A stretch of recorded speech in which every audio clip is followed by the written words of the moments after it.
ఇంకొక అంశం జగన్మోహన్ రెడ్డి గారు నిన్న ఇంటర్వ్యూలో ప్రస్తావించిన అంశం రాజశేఖర రెడ్డి గారి పేరును సిబిఐ ఛార్జ్ షీట్ లో కాంగ్రెస్ పార్టీ చేర్చింది అని పదే పదే చెప్తున్నాము.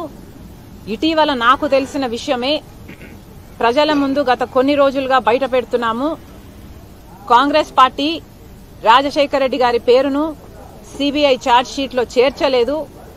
వాస్తవం ఏమిటంటే అసలు రాజశేఖర రెడ్డి గారి పేరు ఎఫ్ఐఆర్ లో కూడా లేకపోతే సుధాకర్ రెడ్డి గారు ఎవరైతే ఇప్పుడు ఏఏజీగా ఉన్నారో కొనుగోలు సుధాకర్ రెడ్డి గారు అదే పనిగా రాజశేఖర రెడ్డి గారి పేరు కూడా ఈ కేసులో లేకపోతే ఛార్జ్ షీట్ లో లేకపోతే జగన్మోహన్ రెడ్డి గారు ఈ కేసులలో నుంచి బయటపడటం అసాధ్యము అని సిబిఐ కోర్టులో పిటిషన్ వేశాడు, హైకోర్టులో పిటిషన్ వేశాడు, సుప్రీంకోర్టులో కూడా పిటిషన్ వేశాడు.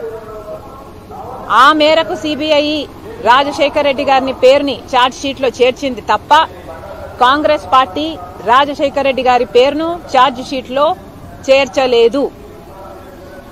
ఇక్కడ గమనించాల్సిన విషయం ఏమిటంటే కొడుకయ్యుండి ఎంత దుర్మార్గం కాకపోతే సొంత తండ్రి పేరుని ఛార్జ్ షీట్ లో చేర్పిస్తాడు. చేర్పించిన వ్యక్తిని 5 రోజుల్లో 6 రోజుల్లోనే ఈయన ముఖ్యమంత్రి అయిన 6 రోజుల్లోనే ఏఏజీ పదవిని కట్టబెడతాడు. ఇది దుర్మార్గం కాకపోతే, ఇది సిగ్గుచేటు కాకపోతే ఏమిటి అని రాజశేఖర రెడ్డి బిడ్డ రాజశేఖర రెడ్డి గారి అభిమానులు అడుగుతున్నారు. మీరు స్వార్థం కోసం ఈరోజు రాజశేఖర రెడ్డి గారి పేరుని సిబిఐ ఛార్జ్ షీట్ లో చేర్పించి ఈ దుర్మార్గపు చర్య చేయడమే కాకుండా మళ్లీ ఆ బురదని ఇంకొకరి మీద పుయ్యాలని చూస్తున్నారు. ఇది సబబు కాదు.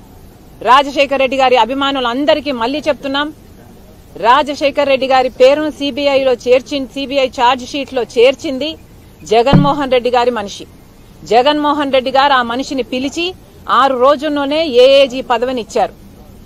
ఇది దుర్మార్గం కాకపోతే ఏమిటో, తండ్రి పేరుని ఛార్జ్ షీట్ లో చేర్పించడం దుర్మార్గం కాకపోతే ఏమిటో ఆంధ్ర రాష్ట్ర ప్రజలందరూ ఆలోచన చేసుకోవాలి.